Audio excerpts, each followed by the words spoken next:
നമസ്കാരം പ്രശാന്തി. നമസ്കാരം. റഷ്യക്ക് തിരിച്ചടിച്ചേ പറ്റൂ, റഷ്യക്ക് ജയിച്ചേ പറ്റൂ.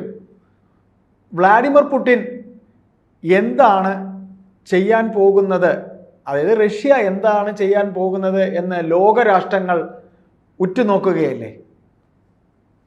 എന്താ പറയുക? ലോകരാജ്യങ്ങളെല്ലാം ആശങ്കയിലാണ് ഈ ഒരു വിഷയത്തിനനുസരിച്ച്. റഷ്യ ഇന്നലെ തിരിച്ചടി തുടങ്ങിയിട്ടുണ്ട്.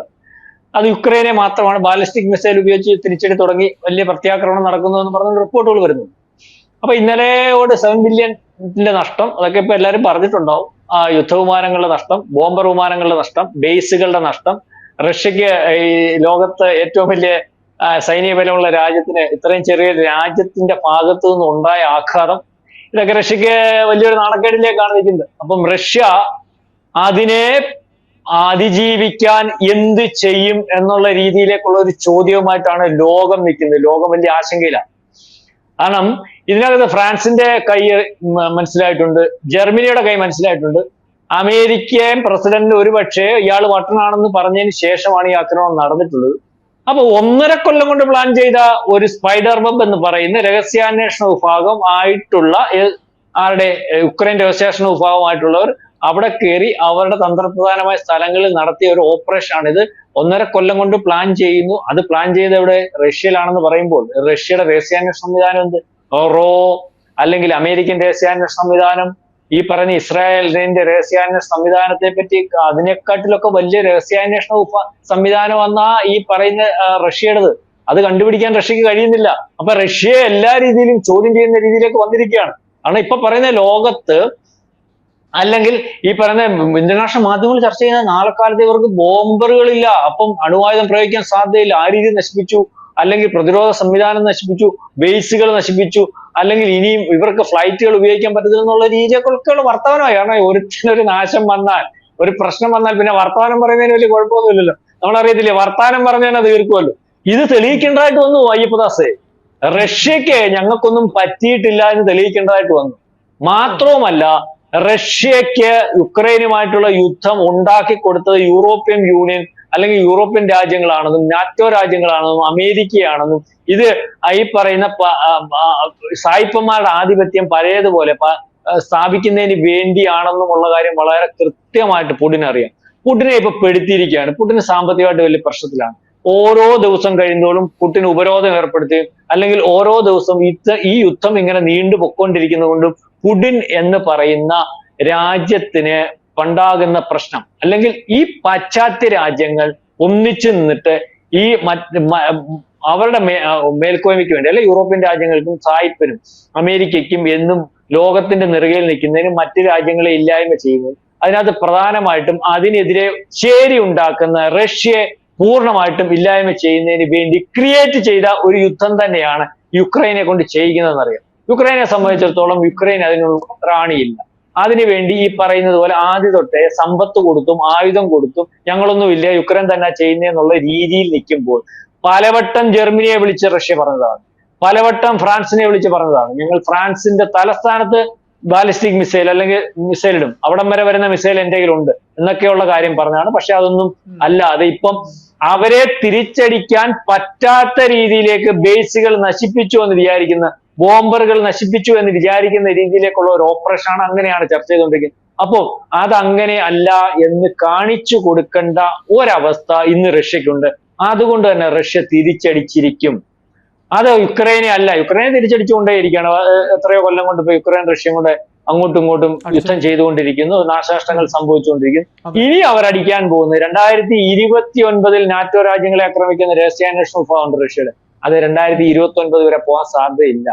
പോളണ്ടിനെ ചിലപ്പോൾ അടിക്കാം, ഈ പറയുന്ന ജർമ്മനിയെ അടിക്കാം, ഫ്രാൻസിനെ അടിക്കാം. ഇങ്ങനെ ഒരു യുദ്ധം ഉണ്ടാക്കുന്നത് മനഃപൂർവ്വം തന്നെ ഇനിയിപ്പം പുടിൻ ഉണ്ടാക്കാൻ സാധ്യതയുണ്ട്. ഞാൻ ഈ പറഞ്ഞല്ലോ നേരത്തെ, എന്നെ യുദ്ധം ചെയ്തു, എന്റെ രാജ്യത്തെ നശിപ്പിച്ചു, എന്നെ സാമ്പത്തികമായിട്ട് ക്രൈസിസിലാക്കി, എനിക്ക് ജീവിക്കാൻ അവസരം തരാത്ത യുവമാരെ സാമ്പത്തികമായിട്ട് ക്രൈസിസിൽ ആക്കണം എന്നുള്ള രീതിയിലേക്ക് തന്നെ ഒരു യുദ്ധം ചെയ്യാൻ ഇനിയും പുടിൻ സാധ്യതയുണ്ട്. കാരണം എന്താണെന്നറിയാം, എന്റെ പൊണ്ണ അയ്യപ്പദാസെ, 40 കൊല്ലം കൊണ്ട് യുദ്ധം ചെയ്യാതിരിക്കുന്ന ജർമ്മനിക്കും, യുദ്ധം എന്താണെന്നറിയാത്ത 1 നൂറ്റാണ്ട് മുമ്പ് യുദ്ധം ചെയ്ത അമേരിക്കയ്ക്കും, അല്ലെങ്കിൽ ഈ യൂറോപ്യൻ രാജ്യങ്ങളും ഒക്കെ നല്ല 2 മിസൈൽ എന്ന് വീഴുമ്പോഴേ സോക്കടങ്ങ് മാറും. കാരണം യുദ്ധം ചെയ്യാതിരുന്ന് ദൂരെ ഇന്ന് യുദ്ധം കാണാൻ നല്ല രസമാണ്.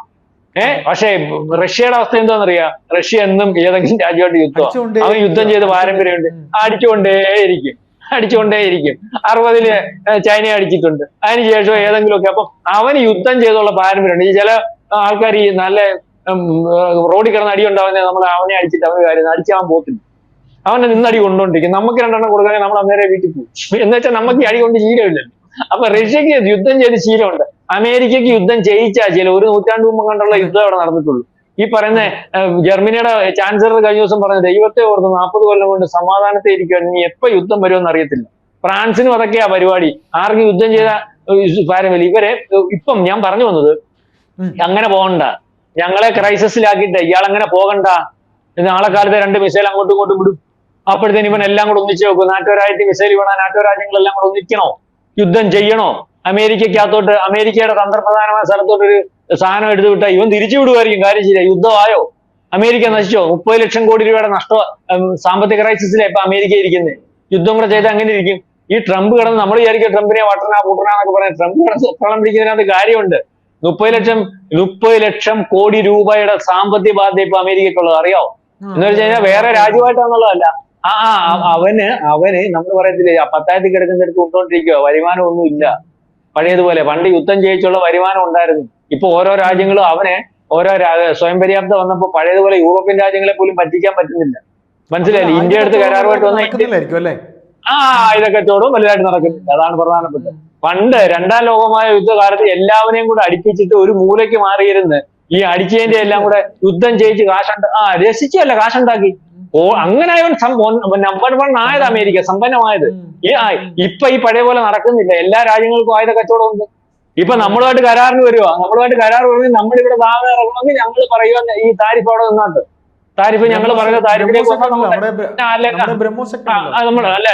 ഒക്കെ ഉണ്ട്. നമ്മുടെ ആയുധ കച്ചവടത്തിന്റെ കാര്യമല്ല, അമേരിക്കയുടെ താരിഫിന്റെ കാര്യം പറഞ്ഞു. ഇപ്പൊ ഞാൻ ഈ കടത്തിന്റെ കാര്യം പറഞ്ഞു, പഴയ പോലെ വരട്ടാനൊന്നും. ഇവിടെ നിങ്ങളുടെ സാധനം വിൽക്കണോ?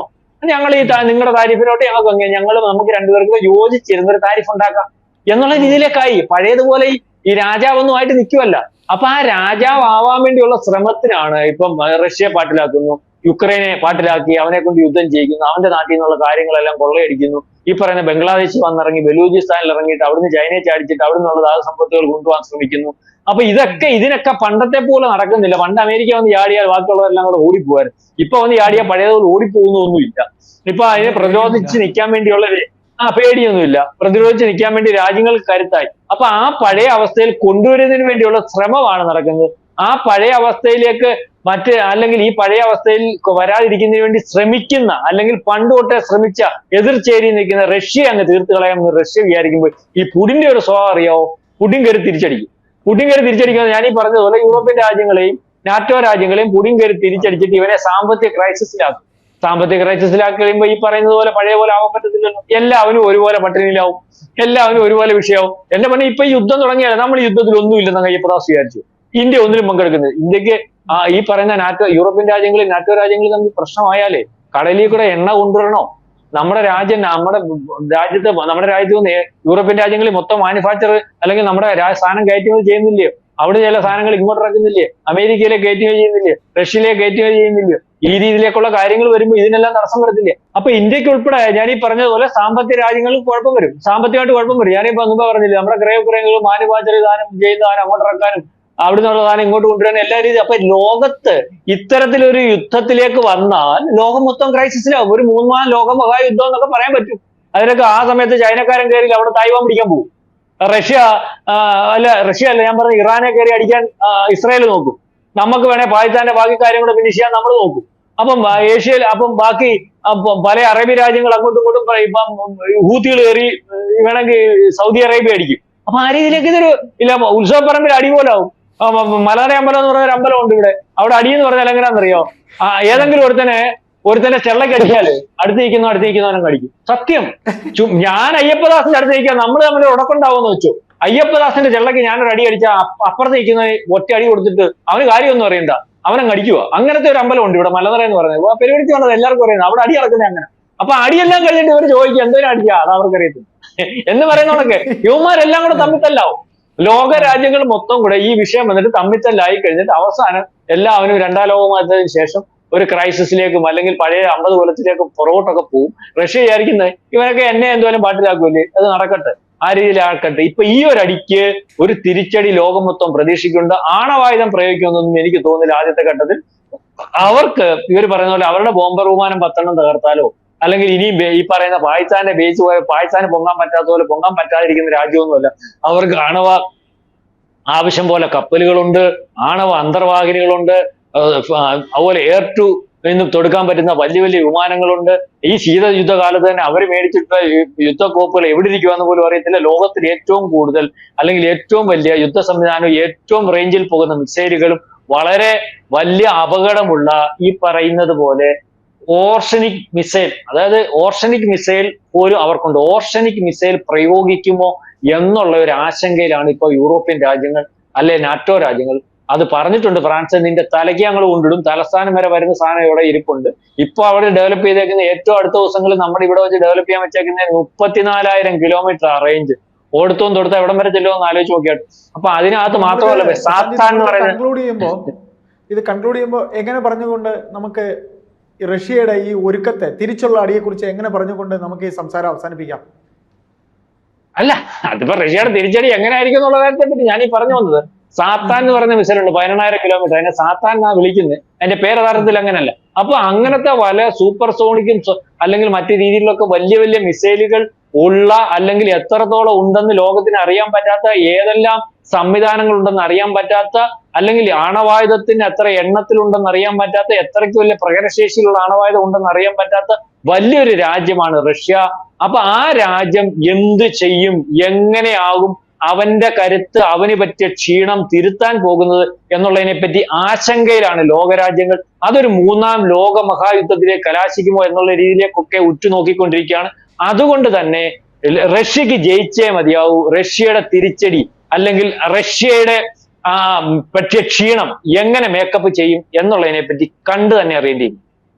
ഏതായാലും പ്രശാന്ത് ജി പറഞ്ഞതുപോലെ ഇപ്പം നമ്മൾ കണ്ടുകൊണ്ടിരിക്കുന്ന പോലെ റഷ്യ നിത്യവും ചെയ്യുന്ന ഒരു തൊഴിൽ, ഇങ്ങനെ ഇടയ്ക്കിടയ്ക്കിടയ്ക്ക് ഇങ്ങനെ യുദ്ധം നടന്നുകൊണ്ടിരിക്കുകയല്ലേ ഉക്രൈനുമായിട്ട്.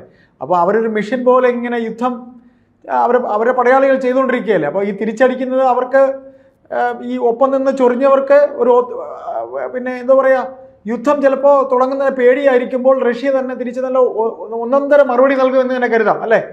അതെ അതെ അതെ, അങ്ങനെ റഷ്യക്ക് നിൽക്കാൻ പറ്റും. ശരി, കൂടുതൽ വാർത്തകളും വിശേഷങ്ങളും നിങ്ങളിലേക്ക് എത്താൻ ABC മലയാളം സബ്സ്ക്രൈബ് ചെയ്യുക, ബെൽ ബട്ടണും അമർത്തുക.